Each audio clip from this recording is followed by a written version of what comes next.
she said she would be back in 5 minutes to test what was happening, and she didn't come back for 30 minutes, and I didn't think anything of it, but she came back and she literally didn't even sit down, and she was like, "Where are you from?"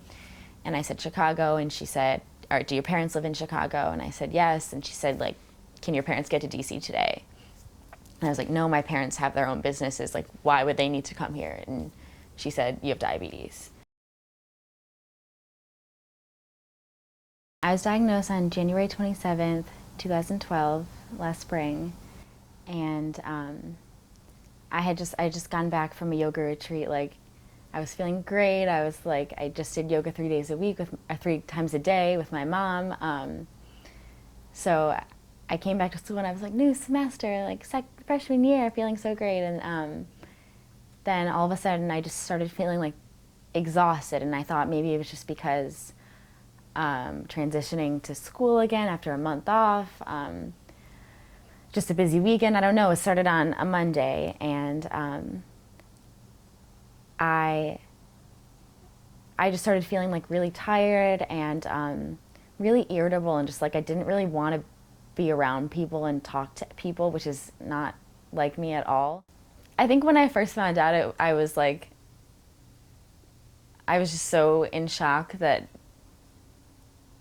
the fact that I would have to be like pricking my fingers for the rest of my life was something so overwhelming that I couldn't even think about the future. I was just like, I think there's a huge difference between people that were diagnosed when they were really young and people that were diagnosed like when they're older, because like I remember what it was like to eat like pizza and cake at a birthday party, and so I think that made a huge difference, and that made me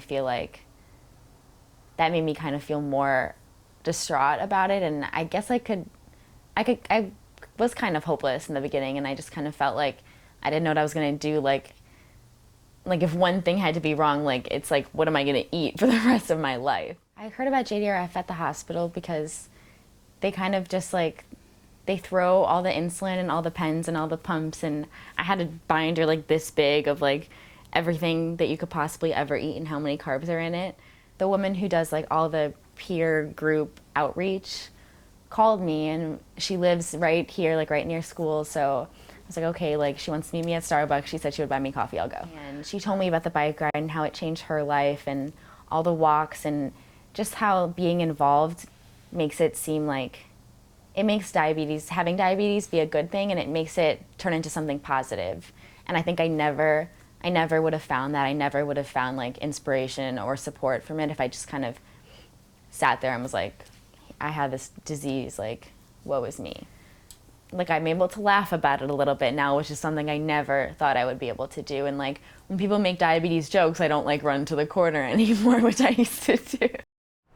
I actually just went to the doctor 2 weeks ago, and I know it's like a weight thing, and like girls are just like, oh my God, like I gained 15 pounds, but like it was like something that was so hard for me just because I had to deal with all these changes, and then like gaining 15 pounds just from sitting in a chair, like it was just crazy. And I've been doing yoga every day now since like October, and I lost 12 out of the 15 pounds. So I'm almost back to how I was after my yoga retreat. So that's great news. I know like boys are just like, ew, I don't care, like that's stupid, it doesn't matter, but maybe it's a girl thing, but it was a great thing for me. So I feel like yoga has really just not only like made my mind feel so much better, obviously there's so many like mental and emotional benefits of doing yoga, but I really was looking for the physical benefits just because my body had changed so much within 5 days. And I'm feeling like finally, after almost a year and a half of having diabetes, like I finally feel like I have my life back in control again, kind of.